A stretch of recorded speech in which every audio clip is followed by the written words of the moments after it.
नमस्ते प्यारे विद्यार्थियों, गोविंदगढ़ महाविद्यालय द्वारा चलाई जा रही ऑनलाइन कक्षाओं में मैं दीपक कुमार, सहायक आचार्य हिंदी, आप सभी का हार्दिक स्वागत करता हूं।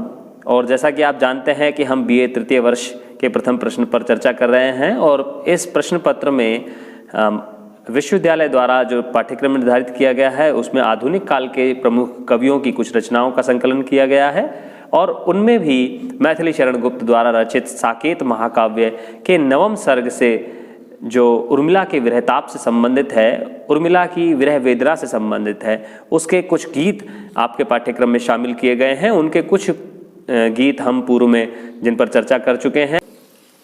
दरसों परसों घन बरसों गीत लेकर के आज हम यहाँ आपके बीच में उपस्थित हुए हैं। दरसों का मतलब है दर्शन दो, दिखाई दो। तुम दिखाई क्यों नहीं देते हे बादल, बादल से निवेदन किया जा रहा है। विरह से व्यथित है नायिका उर्मिला और जब उसके पास सखियां नहीं हैं तो वह बादल से बात करती है और बादल से वार्तालाप करते हुए उससे वह निवेदन करती है इस धरती पर बरस जाने का और बरस करके सारे जगत की जो पीड़ा है, जो वेदना है, जो ताप है इस धरती का, इस संस्कृति का, इस सृष्टि का, इस संसार का, उसे नष्ट करने और संपूर्ण संसार को शीतलता प्रदान करने का निवेदन वह कर रही है। देखिए किस तरह से निवेदन कर रही है कि दरसों परसों घन बरसों, हे बादल तुम दर्शन दो, तुम इस धरती का स्पर्श करो, मुझ विरहिणी नायिका का स्पर्श करो और अपनी बूंदों से इस पूरे संसार को शीतल करो।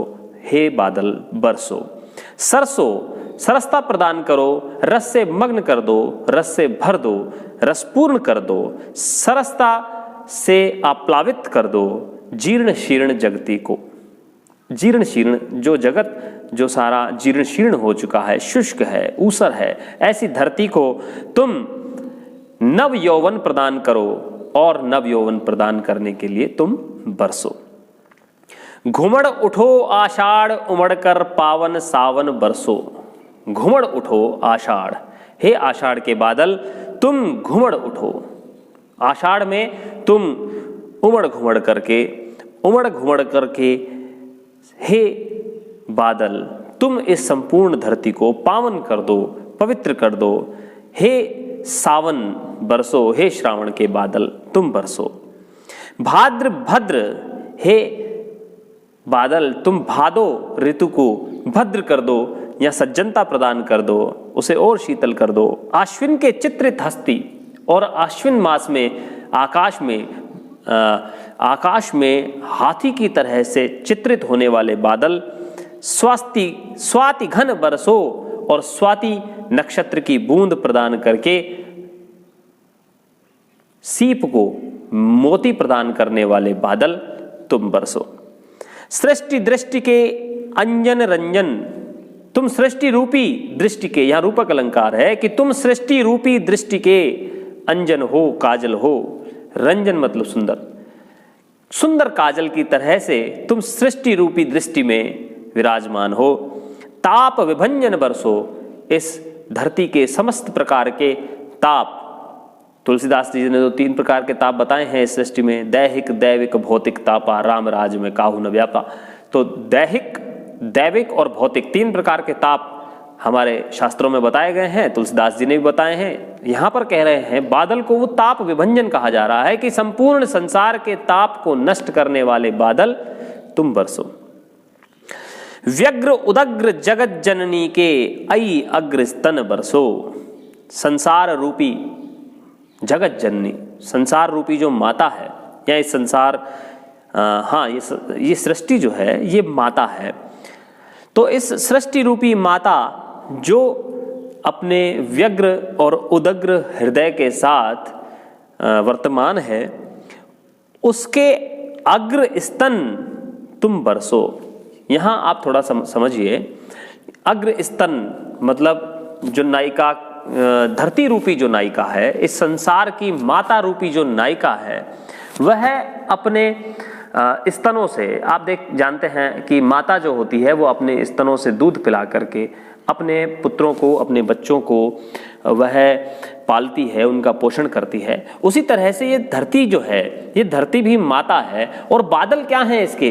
बादल इसके उन्नत स्तन हैं जिनसे जल बरसता है और वह पवित्र जल पी करके उस पवित्र जल से हम सब अमृतत्व प्राप्त करते हैं। ये धरती की, इस धरती की जो प्रकृति है वह अमृतत्व प्राप्त करती है। तो यहाँ पर व्यग्र उदग्र जगत जननी के अय अग्रस्तन बरसो, तुम स्तन हो इस धरती माता के और तुम बरस करके व्यग्रता और उदग्रता को नष्ट करो और इस संपूर्ण जगत को सरसता प्रदान करो, अमृतत्व प्रदान करो।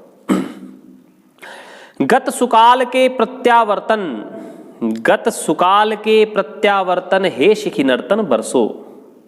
देखिए यहाँ पर भाषा को भी देखना पड़ेगा। भाषा बड़ी तत्समनिष्ठ भाषा है, संस्कृत निष्ठ शब्दावली का प्रयोग किया गया है।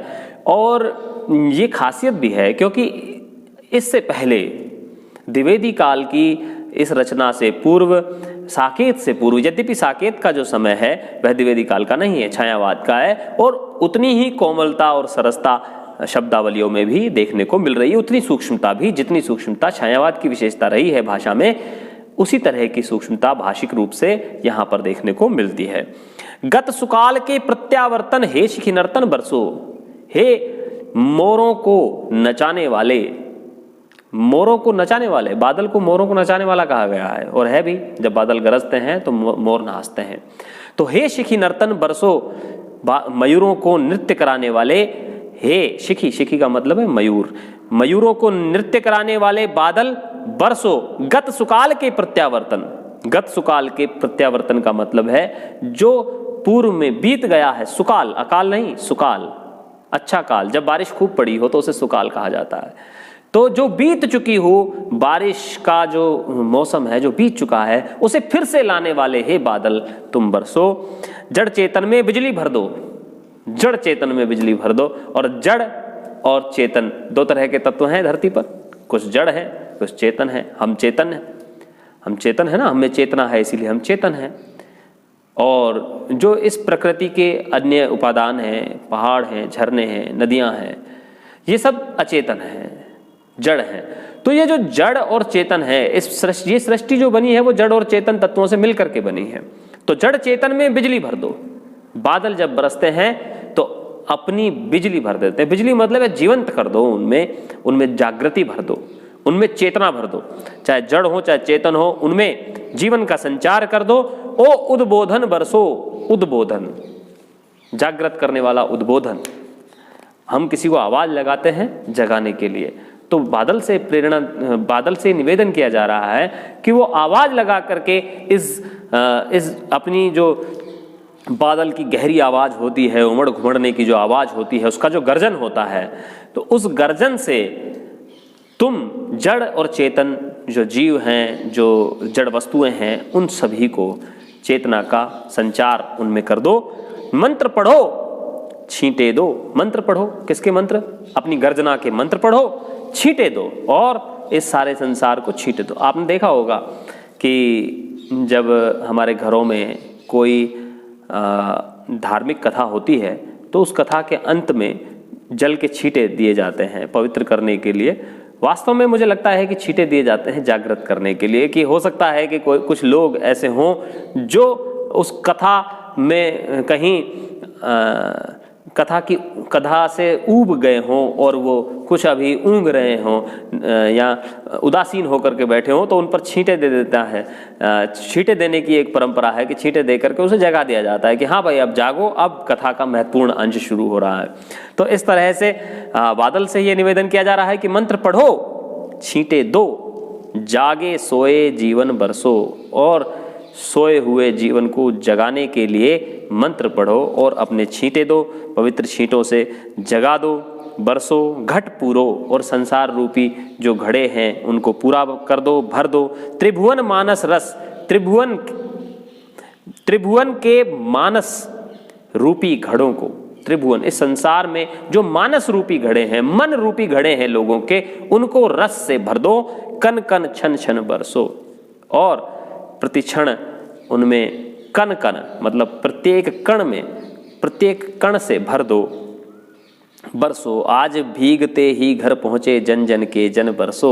और आज भीगते ही घर पहुँचे जन जन के जन बरसो। इस संसार के जन जन के जो जन हैं, जो प्रियजन हैं, यहाँ लक्ष्मण के यहाँ व्यंजना से लक्ष्मण का अर्थ प्रकट करने का प्रयास किया गया है कि लक्ष्मण भी आज ऐसे बरसो, यहाँ भी बरसो और वहाँ भी बरसो और ऐसे बरसो कि मेरे प्रियतम भी आज जहाँ कहीं भी हों भीगते हुए घर पहुँचे। तो आज भीगते ही घर पहुँचे जन जन के जन बरसो। तो जन जन के जन किसको कहा जा रहा है? लक्ष्मण को और श्री राम को जन जन का जन कहा जा रहा है। तो वो भी आज आनंद रस से सराबोर होते हुए भीगते हुए घर पर पहुँचे, आनंद से भर जाएं, ऐसे बरसो बादल से निवेदन किया जा रहा है। प्रकृति का चित्रण करते हुए नायिका ने अपनी विरह व्यथा को बहुत मार्मिक रूप से यहाँ प्रस्तुत किया है और प्रकृति के साथ तादात्म्य का एक सुंदर चित्र यहाँ पर प्रस्तुत किया गया है। आशा करता हूँ ये गीत आपको बड़ा पसंद आया होगा। एक और गीत के साथ हम अपनी अगली कक्षा में आपसे मिलेंगे। तब तक के लिए आपसे विदा लेते हैं। बहुत बहुत धन्यवाद, शुक्रिया।